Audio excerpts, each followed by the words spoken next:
Preguiça e procrastinação são dois hábitos que roubam a sua produtividade e que te distanciam dos teus objetivos.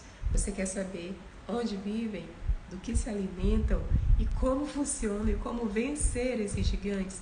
Então, eu te convido a assistir essa mensagem até o final, porque hoje você vai saber como isso funciona, tá?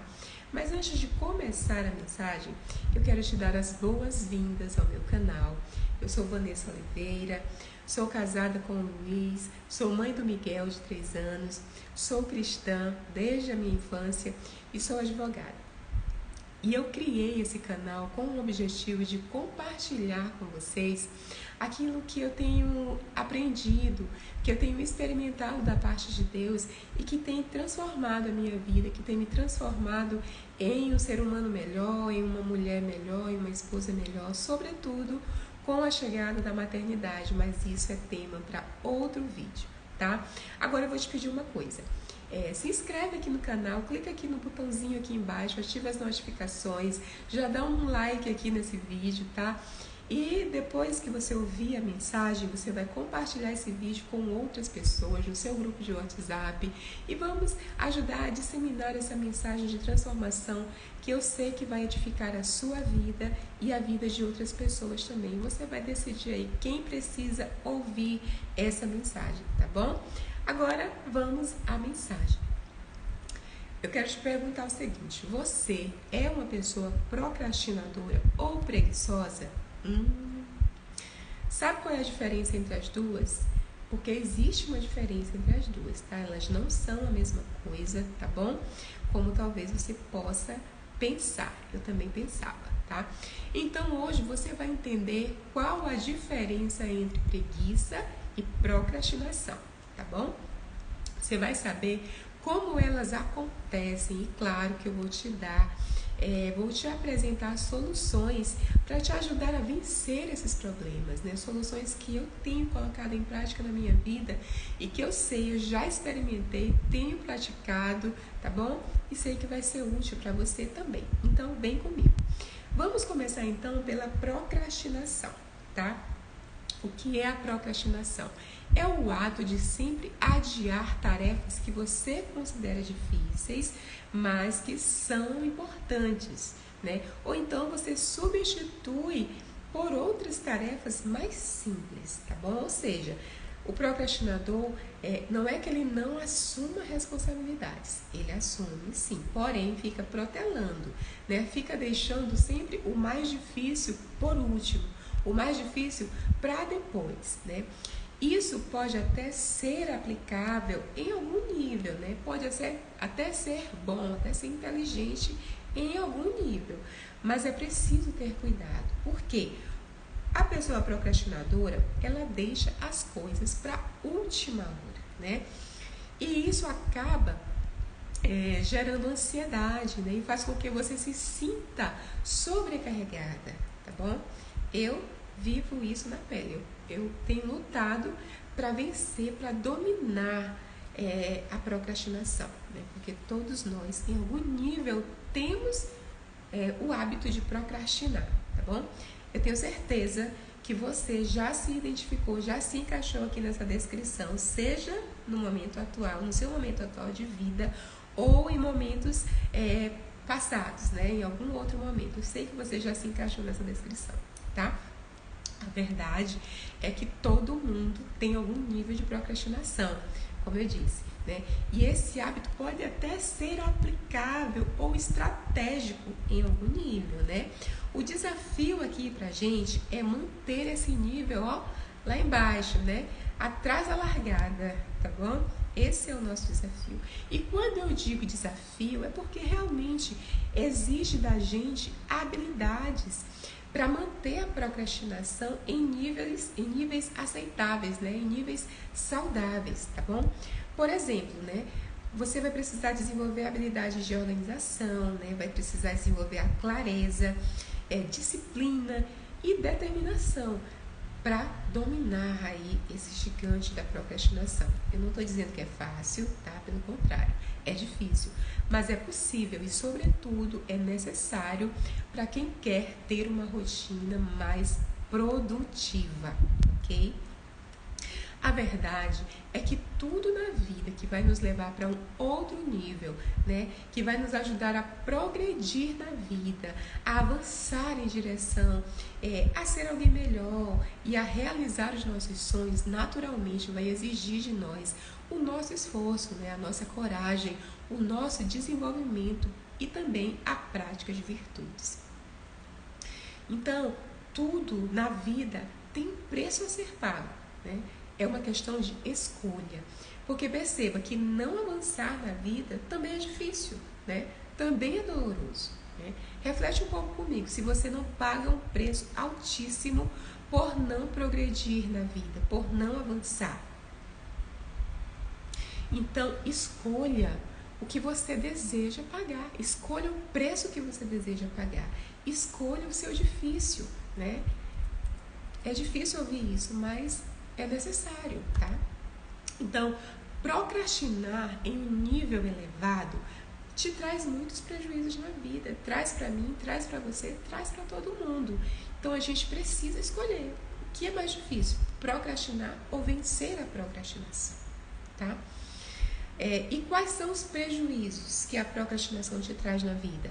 Ansiedade, limitações financeiras, falta de produtividade, né?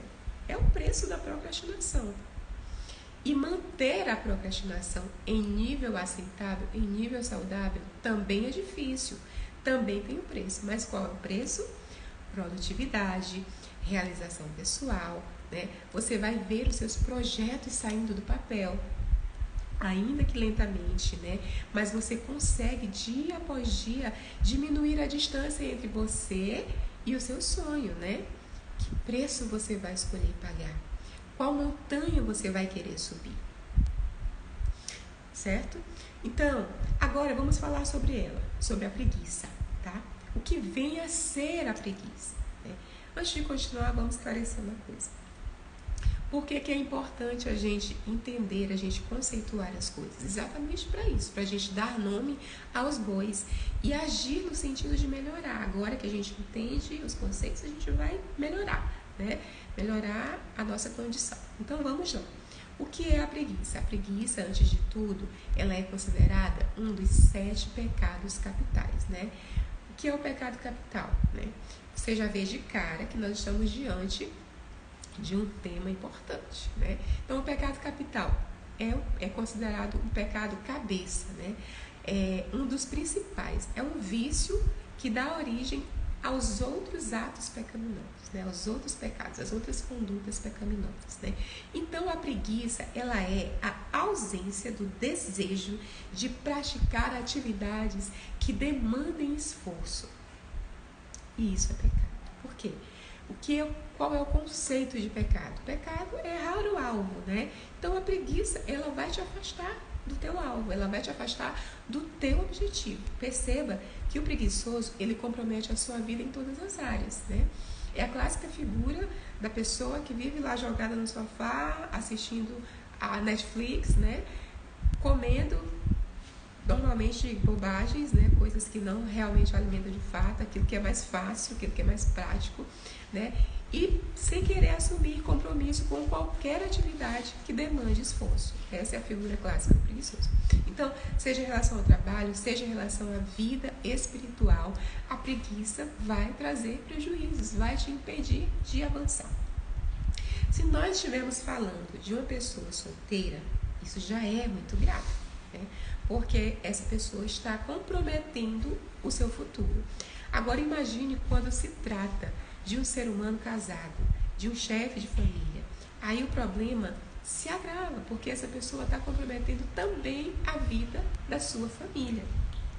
Ele ou ela, né? Porque a preguiça, ela não faz acepção de pessoas. Tanto faz ser homem ou mulher, tem o mesmo efeito catastrófico, né? Então, mas assim, Deus ele é tão misericordioso, ele é tão bom e deseja tanto o nosso bem que nos deixou vários conselhos na palavra, a fim de nos despertar para o perigo da preguiça. Provérbios 6:6 diz assim: observe a formiga preguiçoso, reflita nos caminhos dela e seja sábio. Ela não tem chefe, nem supervisor e nem governante, e ainda assim armazena as suas provisões no verão e na época da colheita ajunta o seu alimento. Então, o primeiro conselho que nós temos aqui é para aprendermos com as formiguinhas que são diligentes, né? Que estão sempre ali trabalhando, já preparando a provisão para quando o inverno chegar, quando elas não vão poder trabalhar, né? Então, é um exemplo para nós, né? No capítulo 13 do mesmo livro de Provérbios, nós temos no versículo 4 o seguinte alerta: o preguiçoso deseja e nada consegue, mas os desejos do diligente, veja só, do diligente, são amplamente satisfeitos. Nós já vimos aqui que ser diligente, né, é um dos remédios contra a preguiça, tá? No capítulo 21 do mesmo livro, nós temos assim: o preguiçoso morre de tanto desejar e de nunca pôr as mãos no trabalho. Imagina, né? Figura daquela pessoa que literalmente morre de preguiça, mas não consegue avançar na vida. Morre sem realizar os seus sonhos, porque deixou-se dominar pela preguiça. Então, Deus não deseja isso para nós. Deus não deseja isso para você. Ele se importa com você e quer te ver prosperar, mas depende da sua ação positiva. Agora, olha que curioso. Talvez você não saiba, mas a ciência ou a neurociência tem explicação para o fenômeno da preguiça. E é explicado assim: o nosso cérebro, né, o cérebro humano, ele tem como um mecanismo de defesa, né, um mecanismo de sobrevivência, a capacidade de ser ativado para poupar energia. Veja só. Assim como o seu celular, né, que quando está com pouca bateria, começa a te mandar aquela mensagem, né, ativar o modo economia de energia, né, para que você possa realizar ali, usar o celular em funções que economizem energia, né, que gastem pouca energia. Então, o cérebro humano ele tem essa mesma tecnologia, né? Veja só. Na verdade, o celular é quem tem a tecnologia do cérebro, né? Porque o cérebro veio primeiro. Ou seja, o cérebro humano ele é preguiçoso como uma forma de poupar energia. Olha só. Dá um certo alívio saber disso, né? Porque se a gente sabe que o nosso cérebro ele tem essa capacidade de poupar energia, né? Essa preguiça, né? Esse modo preguiça para poupar energia, né? Então ele sempre vai buscar permanecer na zona de conforto, né? O cérebro sempre vai escolher ficar na inércia, né? Vai escolher a conformidade. Pois muito bem, que bom que você permaneceu até aqui, porque agora eu tenho boas notícias para te dar, né? Agora nós vamos para a parte 2 do vídeo, a parte 2 da mensagem, onde eu vou compartilhar com você, agora que você já está consciente de que a preguiça é um pecado e também já entende como o seu cérebro funciona em relação a ela. Então eu vou te apresentar algumas soluções práticas que eu também tenho colocado em prática na minha vida para enfrentar, para dominar esse gigante, tá bom? Antes de tudo, é necessário saber e entender que para enfrentar qualquer problema na vida, a gente precisa antes ter humildade para admitir que tem um problema. É o primeiro passo. Admitir que tem um problema é necessário para que a gente possa enfrentar esse problema, né? É preciso se instalar na realidade e admitir, não apenas admitir, mas querer a mudança, né? É preciso compreender uma coisa: uma vez que o erro se apresenta com frequência diante de você como um banquete, né? Então, você precisa criar mecanismos para combatê-lo ou rejeitar esse convite ao erro, sempre que for convidado a praticá-lo. Vou repetir que isso aqui é bom, hein? Se o erro se apresenta com frequência diante de você como um banquete, então você precisa criar mecanismos de defesa, né? Mecanismos para combatê-lo ou rejeitar esse convite ao erro sempre que for convidado a praticá-lo, ok? Provérbios capítulo 10, versículos 4 e 5 nos diz assim: o preguiçoso fica pobre, mas quem se esforça no trabalho enriquece, né? Antes de avançar, é preciso entender o seguinte, né? A Bíblia não está dizendo aqui que é preciso morrer de tanto trabalhar para enriquecer. A Bíblia não está dizendo isso, né? Muitas pessoas usam esse texto e outros semelhantes para dizer aqui que a Bíblia, que tem uma crença limitante aqui na Bíblia sobre trabalho, sobre riqueza, né? Mas não se trata disso. O que a Bíblia está dizendo? Que é preciso se esforçar para vencer a preguiça, se você quiser enriquecer. Porque a preguiça te afasta da prosperidade. É isso que a Bíblia está dizendo, tá? Então, trabalhar de forma inteligente, trabalhar de forma estratégica vai te trazer prosperidade financeira também, tá bom? Então, vamos lá. Passos para vencer, para dominar esse gigante que é a preguiça, tá bom? E afastar de uma vez por todas isso da sua vida. Primeiro passo, se instalar na realidade, para que você possa perceber que tem de fato um problema e admitir que está sendo prejudicado por isso, né? É preciso ter humildade, cair em si, cair na real. Então esse é o primeiro passo, perceber que tem problema, né? E de fato admitir isso com humildade, né? Cair na real, né? E o segundo passo qual é? Querer a mudança, desejar sair do ponto A para o ponto B, desejar abandonar a preguiça e passar a ser uma pessoa proativa, né?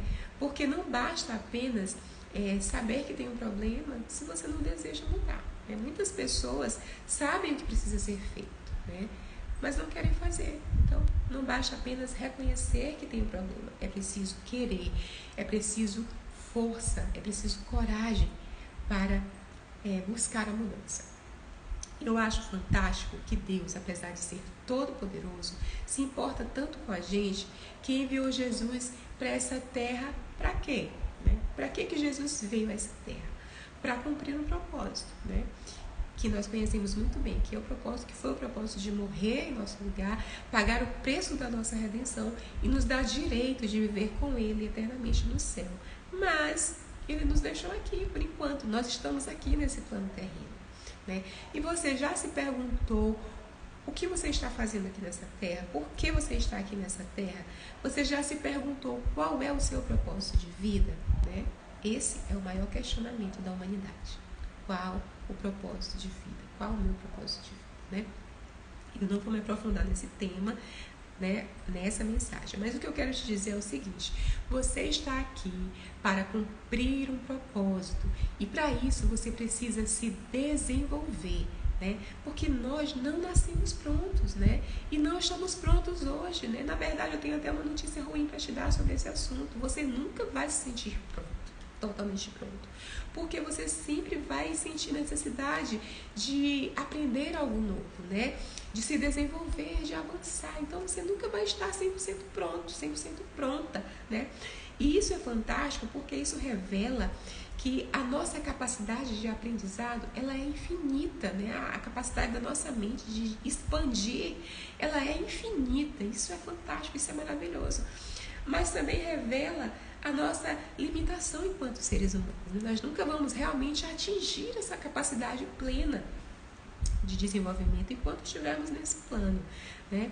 Então, o que eu quero te dizer eu quero que você entenda que é preciso alimentar esse desejo de mudança, esse desejo de evolução, de ser alguém melhor para viver o seu propósito, né?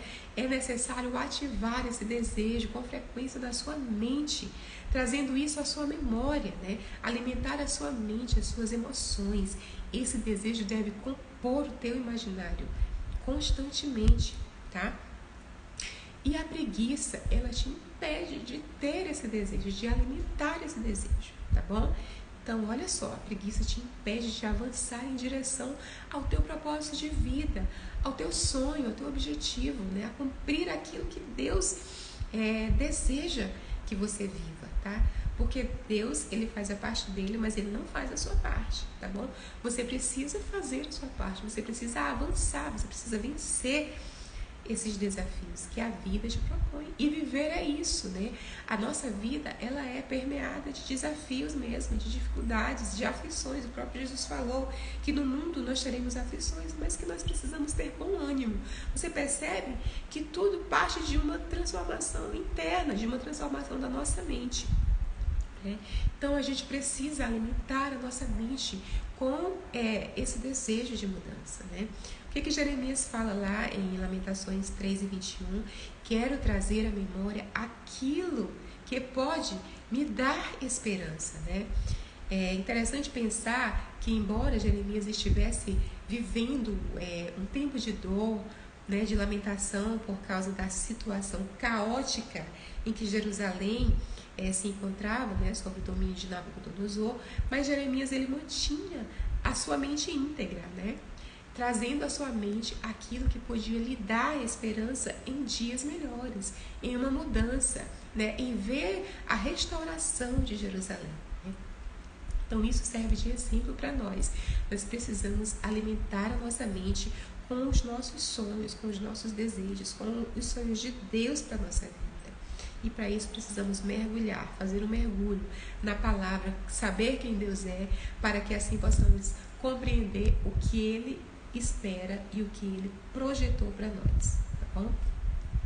É pela renovação da nossa mente que somos transformados para viver a boa, agradável e perfeita vontade de Deus, conforme Romanos 12:12, tá bom? Deus, ele tem todo o poder, ele é o dono do mundo, mas ele não fará por você aquilo que é a sua parte. É essa mudança de mentalidade que precisa ser garimpada por você. Agora vamos ao terceiro passo, que é exatamente pagar esse preço.